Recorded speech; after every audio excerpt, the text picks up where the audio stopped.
A little test for y'all before we start. Can you name a strikingly handsome metalhead YouTuber who may or may not have gotten his hands on an early copy of this new Spirit Adrift album? Think about it carefully now, and take all the time you need. I've got nowhere else to be, it's Canadian Thanksgiving, and I've got a turkey in the oven. So, we can sit here all day. Oh, I wasn't joking. Take all the time you need. It's okay. Alright, time's officially up, and if you guessed Robert Walton, the host of the Metal Meltdown, you're fucking correct! And can we just take a minute to admire just how fucking cool that is? Look at that. Look how objectively fucking cool that is. Fuck yeah.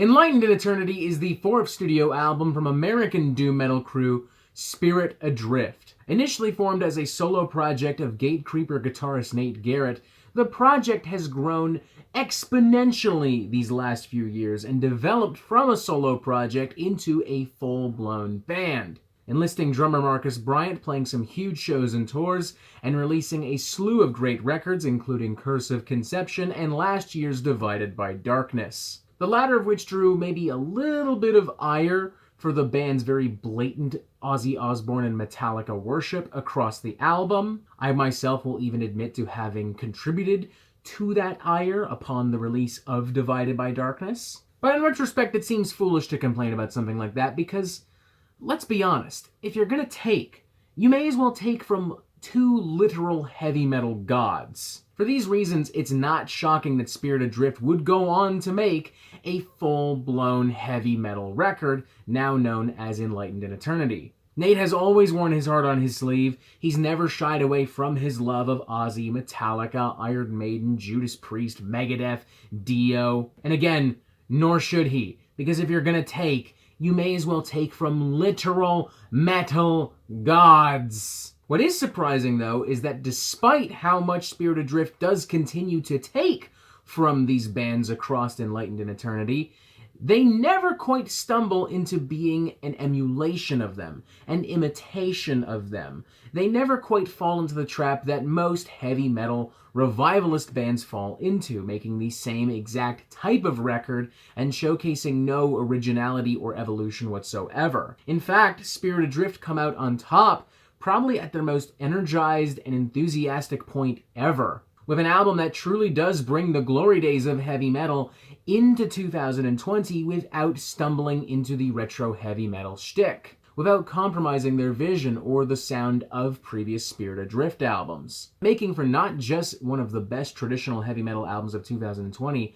but probably one of the best traditional heavy metal albums I've heard in a very long time. Like, no joke, I can very honestly say to you that the last time I enjoyed a traditional heavy metal album this much was 2013, when White Wizard released The Devil's Cut. From start to finish, Spirit Adrift spew out riff after riff, melody after melody, kick-ass song after kick-ass song. Never once faltering, never once stumbling, never once settling for lesser, weaker material, continuously paying homage to their greatest influences while continuing to move forward themselves as a band, as a project. Take, for instance, the track Cosmic Conquest, a very sweet, juicy little number with super flashy twin guitar melodies plastered all over the goddamn place, hearkening to some of the best material from early 80s Judas Priest, to the point where there's even a riff in the final moments of this song that feels pulled directly from Bloodstone from Screaming for Vengeance, or the track Harmony of the Spheres, perhaps one of the best cuts on the record altogether, thanks to its incredibly energetic and savage blend of power metal and speed metal rhythm, with an especially brief but volatile and incredibly powerful burst of thrash metal near the end that creates this really exciting contrast. You could argue that some of these cuts are a little bit meat and potatoes, but if that's the case, then this is some of the best meat and potatoes I've had in 2020. Like, this isn't microwaved meatloaf and old mashed potatoes. This is like a fucking Kansas City ribeye with hand-cut fries and garlic aioli. Spirit Adrift clearly feel very comfortable spicing that steak even further on a slew of semi-progressive cuts. Take, for instance, the track Screaming from Beyond, with a lot of build-up leading to a very direct hard rock drawl, eventually evolving into a very slow, gloomy, almost atmospheric modern doom cut, reminiscent, I would say, of some Pallbearer stuff, particularly in the spacey vocals and the delicious American hard rock sizzle in those guitar solos. Or the track Astral Levitation, which honest to God feels like a smorgasbord of heavy metal references and callbacks. There's a Dio riff in here, there's a Megadeth breakdown and guitar solo in here, there's a straight up old school early 80s gallop that feels pulled directly from The Trooper by Iron Maiden. It manages to tap beautifully into the ooey gooey center of your nostalgia without feeling exploitive, without feeling repetitive or formulaic.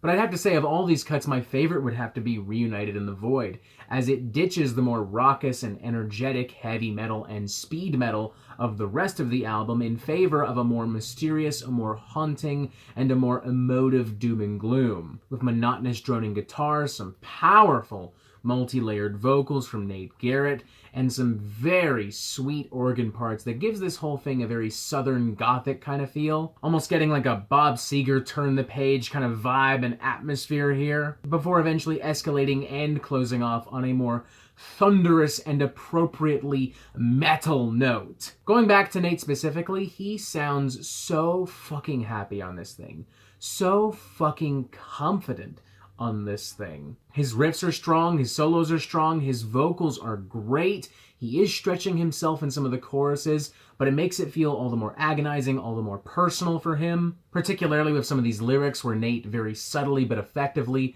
reflects on his own trials and tribulations, including his struggles with alcoholism. Take, for instance, in the track Stronger Than Your Pain. You remain stronger than your pain. Open up the gates of hell, feel the ego melt away.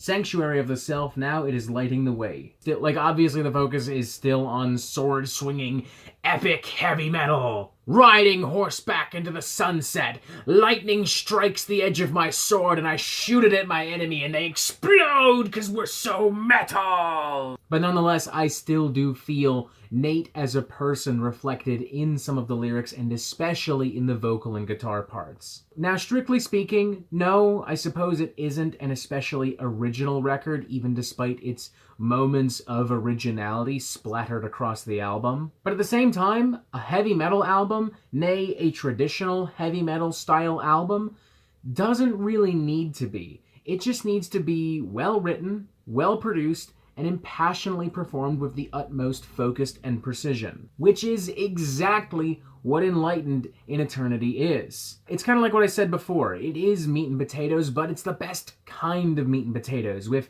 the freshest ingredients and the best spices, and it's being handled by the best fucking chefs. With all this in mind, I'd actually feel comfortable giving this a pretty enthusiastic 4 out of 5. I have thoroughly enjoyed this album. I think Spirit Adrift made a great decision in embracing their love of classic hard rock and heavy metal.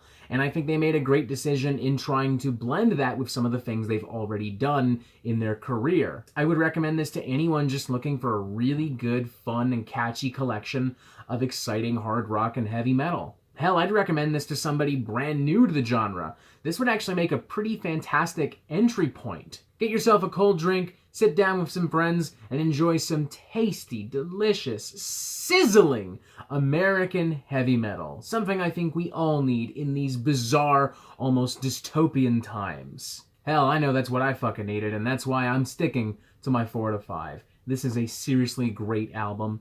Check it out. And that is it for the Metal Meltdown. I'm not an expert, nor do I claim to be, so what do you think? Do you like this record? Do you not like this record? And what do you want to hear from me next? And thank you for watching. Make sure you press subscribe so you get updates on the Metal Meltdown fucking immediately, and you have yourself a fantastic fucking day.